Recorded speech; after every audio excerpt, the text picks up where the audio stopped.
네, 반갑습니다. 오늘도 이어서 한번 가볼게요. 우리 저번 시간에 요 고구려와 수화당 이제 전쟁을 봤었고, 다음에 이제는 삼국 통일 과정을 한번 보려고 합니다. 일단은 나당 동맹이 결성된 것부터 한번 봐야 될 것 같은데요. 의자왕이 백제의 마지막 왕이죠. 의자왕이 이제 신라를 아주 엄청나게 공격을 했어요. 그래서 실제로 한 40여 성을 뺏었다라고 하고, 그러다 보니까 이제 신라가 엄청나게 위기를 맞게 됐고, 일단은 고구려의 도움을 요청하러 갔습니다. 그래서 그때 이제 파견된 인물이 김춘추였고, 그래서 김춘추가 당시 당의 실권자였던 이제 개소문을 만나요. 그래서 개소문을 만나서 이제 도와달라라고 얘기하니까 이제 개소문이 그러면 너희가 뺏어갔던 옛 고구려의 영토를 돌려달라라고 요구를 합니다. 그러니까 춘추가 들어줄 수 없다라고 해서 결국은 이제 협상이 결렬이 되게 돼요. 도움만 바라고 아무것도 대가를 지불하지 않으면 고구려 입장에선 도와줄 필요가 없기도 했겠죠. 자, 그래서 이제 백제는 계속 공격해오는 상황이고 신라는 정말 더 위기가 급박해지는 상황이죠.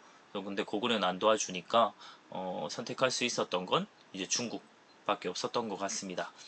그래서 김춘추가 이번에는 당에 파견이 되었고 당태종을 만나서 이제 협상을 또 하게 되죠.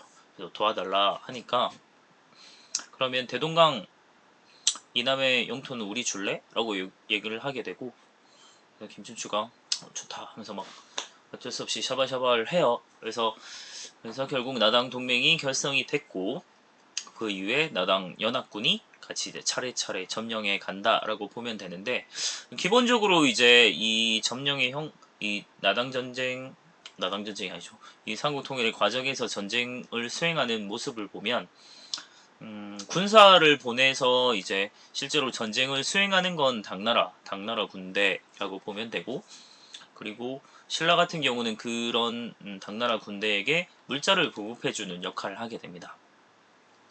하지만 백제만큼은 이제 신라가 정말 자기들이 스스로 좀 점령을 하고 싶었던 것 같아요. 그래서 마지막 전투였던 황산벌 전투에서만큼은 이제 김유신이 오만을 직접 끌고 이제 전쟁을 수행을 하게 되죠. 그래서 개백의 5,000결사대랑 이렇게 붙었는데 처음에는 한 4번 가까이는 개백이 다 이기거든요. 그랬는데 어린 관창의 희생으로 신라가 이제 사기가 오르게 되면서 결국은 승리하게 됐고 결국 사비성이 함락되면서 백제는 멸망되게 됩니다. 네, 요게 교과서에서는 백제 멸망 그 다음 바로 이제 부흥운동 이렇게 이어져 나오잖아요. 네, 옛날에는 그렇게 바로 안 나와서 순서가 좀 바뀌어 있는데 백제 멸망 그 다음 백제 부흥운동 이렇게 이어진다고 보면 되고 그 다음 이제 마지막 남은 고구려를 멸망시키고 가게 되는데 그 과정도 잠시 보면 아마 개소문이 계속 살아 있었다면 괜찮았을 것 같긴 한데 사후에 이제 지배층의 내분이 있었다 이렇게 보는데 개소문의 이제 아들들이 좀 요 개소문의 지위를 이제 계승하는 거에 대해서 좀 분쟁이 좀 있었어요. 그래서 장자였던 연남생하고 그리고 난건 남산 이렇게 요렇게 파가 갈려가지고 남생이랑 막 싸우거든요. 그래서 남생이가 처음 물려받았는데 장자니까 나머지 아들들이 좀 거기에 반발한 거죠. 우리가 물려받겠다라고 해서 이제 결국은 남생이를 몰아내고 얘들이 지위를 갖게 됩니다. 그래서 연남생이 어디로 갔냐? 하필이면 당에 망명을 해서 당에서 이제 나중에 고구려를 치러 오는 선봉장 역할을 하게 돼요. 그래서 길잡이 역할을 샥샥샥 해주면서 요충지를 다 파악하고 있죠. 그래서 지리도 다 파악하고 있고 그게 전쟁에서 사실 엄청난 이점이거든요. 그래서 고구려의 요새가 아주 성이 아주 겹겹이 잘 쌓여져 있는 이런 구조인데도 그걸 다 파악하고 있다 보니까 아주 허무하게 멸망을 하게 되죠. 그래서 배양성이 함락되면서 668년에 고구려도 멸망이 됐고 고구려도 마찬가지로 부흥운동이 있었습니다. 하지만 부흥운동도 다 실패하게 되면서 결국은 백제랑 고구려는 다 역사 속으로 사라지게 되죠.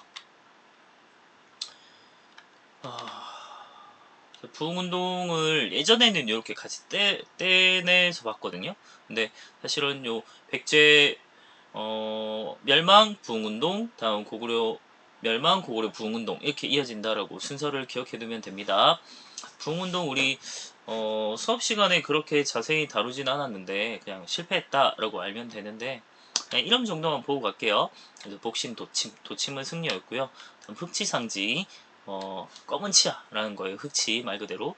다음에 왕자풍, 부여풍이라고 하는데 이런 애들이 이제 중심이 돼서 했다가 지들끼리 서로 죽이고 막 이러면서 결국 망해요. 실패를 했고 그다음 고구려의 부흥운동 같은 경우는 모자미, 건모잠하고 고연무 그리고 마지막 고구려의 마지막 왕이었던 보장왕의 서자였던 안승 이런 애들이 이제 부흥운동을 했는데 요게 조금 좀 희한한 포인트는 신라가 요 고구려 부흥운동을 지원해줬다는 겁니다. 이상한 얘기잖아요. 자기들이 멸망시켜 놓고 이제 와서 부흥운동을 지원한다니까. 근데 이거는 신라 입장에서 봤을 때는 고구려가 다시 막 나라가 생겨나서 막 이런 걸 이제 진짜 부흥시켰는데 우리가 정말 도와줘야지 막 이런 생각이 아니고 당시 이제 얘들을 지원을 해서 같이 당을 이제 공격하기 위함이었다. 이제 이렇게 보면 될 것 같습니다. 하지만 결국 지배층의 내분으로 다 실패를 했고요. 나머지 유민들은 신라와 발해 이제 통합되는 이런 모습이 나타납니다. 그리고 이제 통일 과정에서 이제 중요한 나당 전쟁을 한번 봐야 되는데 사실 당은 처음부터 신라를 도와서 신라의 통일 과정을 돕겠다라고 하는 생각보다는 아예 자기들이 한반도를 다 먹어버린다는 생각이 더 강했죠. 그래서 그걸 잘 보여주는 것이 백제 지역에 웅진 도독부를 설치했고, 다음 고구려 지역의 안동 도호부. 그러니까 여기서 나오는 도호부, 뭐 도독부 이런 거는 뭐 일종의 군사 뭐 행정구역이라고 생각을 하면 돼요. 그러니까 마치 이제 우리가 해방 이후에 미 군정이 들어선 것처럼 이제 그런 이제 점령한다라는 생각을 가지면 됩니다. 그래서 뭐 백제 지역이랑 고구려 지역까지는 뭐 나름 신라가 이해할 수도 있어요. 뭐 지들이 뭐 다 군사 보내서 점령했으니까라고 생각할 수도 있는데 문제는 요 신라 지역까지 계림도독부를 설치해서 전체를 지배하겠다는 욕심을 보였다는 거죠. 이거는 신라 입장에서는 선 넘은 거잖아요. 참을 수가 없죠. 그래서 신라가 결국은 이제 고구려의 부흥운동을 지원을 하게 되면서 같이 얘들이랑 연합을 해서 나당 전쟁을 수행하게 됩니다. 그래서 우리가 생각해야 될 전투는 두 가지예요. 하나는 당의 육군을 결정적으로 물리친 전투, 그거는 매소성 전투고요. 다음 당의 수군을 결정적으로 격파한 거는 기벌포 전투.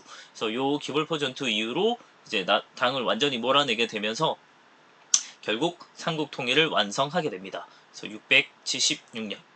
그러니까 백제 멸망이 660년, 고구려 멸망이 668년, 그리고 삼국 통일 완성이 676년. 이게 8년 8년이에요. 근데 우리가 생각했을 때 백제 멸망 이후에 고구려 멸망이 8년까지 걸릴 이유가 있을까? 그런 생각이 좀 들기도 하는데 그 중간 과정에 이제 부흥운동이 들어가면 되겠죠? 그래서 한번 정리를 하자면 백제 멸망, 백제 부흥운동 실패.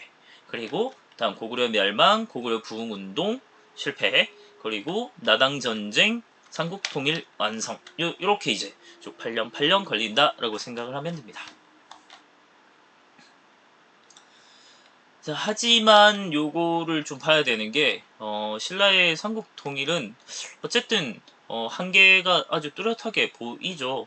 처음 애초에 가정부터 외세에 의존적이었다. 그래서 당의 도움을 받아서 사실 이런 걸 볼 수 있고 그걸 신라의 입장에서 보자면 국가적인 위기, 멸망을 당할 수도 있는데 오히려 그걸 극복하고 하는 데는 당의 도움을 받았던 건 엄청난 기회였기도 했죠. 신라 입장에서 본다면.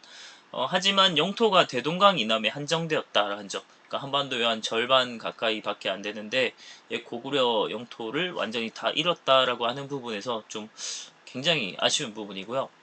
하지만 최초의 통일이다. 그래서 이걸 통해서 우리가 드디어 하나의 나라로 우리 민족이 뭉치게 된 계기가 되기도 하는 거죠. 그리고 나름의 이제 당을 결국 물리치고 통일을 완성한 점에서 나름대로 좀 자주성을 보이지 않았나라고 평가하기도 합니다. 자, 그 다음에 발해를 한번 봐야 되는데요. 발해 같은 경우는 고구려 출신 장군이었던 대조영이 고구려 유민하고 말갈 집단을 이끌고 동무산 기슭에 건국을 하게 되죠. 자, 요거는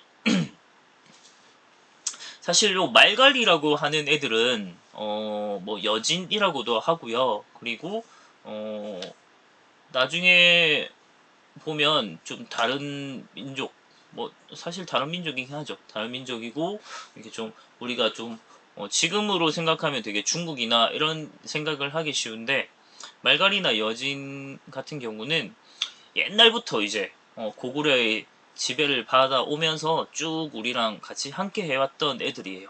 그래서 이때는 뭐 말갈이라고 해서 아유 저 중국 애들 뭐 이렇게 생각할 필요는 없고요. 고구려 유민하고 말갈은 거의 그냥 한 국가의 구성원이라고 생각을 했다라는 걸 보면 됩니다. 그래서 같이 이제 내려와서 발해를 건국하게 되죠. 그게 698년입니다. 고구려가 668년에 멸망이 됐으니까 정확히 30년에 다시 고구려를 이은 나라가 등장했다라고 보면 되겠죠. 그런 점은 뭐 여러가지 계승의식을 드러내는 걸 볼 수 있는데요. 뭐 일본에 보낸 문서에서 발해를 고구려로 표현을 하고요. 발해왕을 고구려 왕이다 이렇게 칭하기도 해요. 그리고 문화적인 이런 부분에서도 관련된 게 많이 있습니다. 이거는 발해 문화할 때 한번 볼게요. 그래서 발해는 우리 역사상 아주 넓었던 영토를 확보했던 나라였다라는 걸 좀 나중에 한번 보겠습니다. 그리고 이제는 남북국 시대가 온 거예요. 그래서 남쪽에는 통일신라가, 그리고 북쪽에는 발해. 그래서 우리 민족이 세운 이제 남북국 시대가 이제 생겨나게 됐고, 요때가 이제 신라가 통일한 이후로는 왕권이 엄청나게 강해져요. 그걸 이제 전제왕권이라고 합니다. 그걸 이제 쉽게 얘기하면 왕이 전체를 통제하는, 이렇게 생각하면 돼요. 그래서 왕권이 그만큼 강력해졌다라고 볼 수 있는데, 그거는 이제 통일 대업을 이뤘다는 엄청난 자신감이 바탕이 됐다라고 보거든요. 그래서 거기에다가 기존의 신라 때보다는 훨씬 영토도 넓어지고 하면서 인구도 증가했고, 그리고 당을 몰아내고, 그리고 우리가 드디어 하나로 뭉쳤다 이런 생각에서 민족의식 이런 것들이 좀 성장했다라고 보기도 합니다. 그래서 그 과정을 좀 이제 앞으로 이제 요 통일신라 부분에서는 전제 왕권을 뒷받침하는 뭐 여러 가지 왕권을 강화하는 과정을 좀 잘 봐두면 되고, 그리고 한 가지 좀 쉽게 생각할 수 있는 부분이 뭐냐면, 왕권하고 신권은 시소 관계라고 생각을 하면 돼요. 그래서 어느 한쪽이 같이 올라가지도 같이 떨어지지도 않고, 왕권이 올라가면 신권이 떨어지고, 그러니까 귀족들 세력이 말하는 거예요. 신권이 올라가면 왕권이 떨어지고, 그래서 이런 시소 관계라고 생각을 해두고, 어떤 부분이 이제 왕권을 강화시켜 주는 거고, 어떤 부분은 이제 신권을 또 높여줄 수 있는 건가, 이런 걸 이제 잘 구분해서 기억해두면 이 제도를 파악하는 게 되게 좋아요. 그래서 그런 부분에서 유념해서 좀 잘 들으면 됩니다. 일단 김춘추는 태종 무열왕이 돼서 진골 출신 최초의 왕이 됐고, 백제를 멸망시켰던 이제 백제까지만 멸망시켰어요. 그 다음에 문무왕 때 이제 고구려를 멸망시키면서 결과적으로 삼국 통일을 이뤘던 왕이고요. 엄청난 왕권 강화를 이뤘다라는 걸 보고, 그 다음 신문왕 때에 대해서 완전히 전제 왕권을 확립했다라고 얘기를 해요. 근데 그 바탕에서 좀 생각을 해야 될 건 김원돌의 이제 반란. 요 흠돌이는 신문왕의 장인이거든요. 근데 장인인데도 불구하고 사위에게 반란을 일으켜서 요때 가담했던 많은 귀족 세력들을 다 제거를 합니다. 숙청을 하게 되면서 왕권을 엄청나게 강화시키게 돼요. 그래서 전제 왕권이 나타났다고 하고, 그걸 잘 보여주는 에피소드가 이제 만파식적이라고 하는 요술필입니다. 요 신문왕이 요 피리를 불면 막 화난 파도가 잠재워지고 적병이 물러가기도 하고 막 이렇대요. 그래서 정말 요술필인데 그만큼 신문왕이 이 부는 피리는 신문왕의 왕권을 상징한다